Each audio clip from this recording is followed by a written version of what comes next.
Bako lang malay. Yung burol, kailangan kong pumunta ron. Pasensya ka na. Pero tapos na ang burol. Bago ang cremation, pumunta sila para hanapin ka. Ang gusto kasi nila, humingi ka ng sorry sa boss nila. Siguro mga 3 araw na rin. Pahinga ka muna.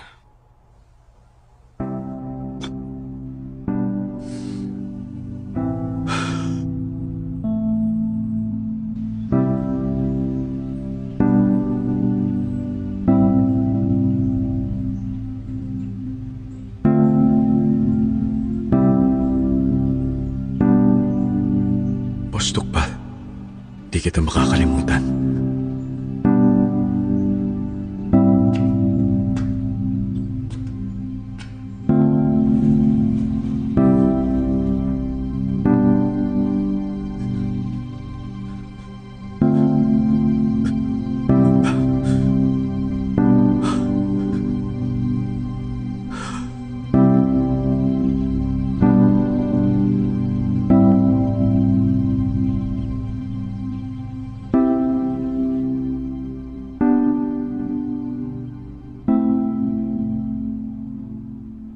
Saan kaya napunta yung espiritu ng batang yun? Di na kaya babalik yan dahil sa akin?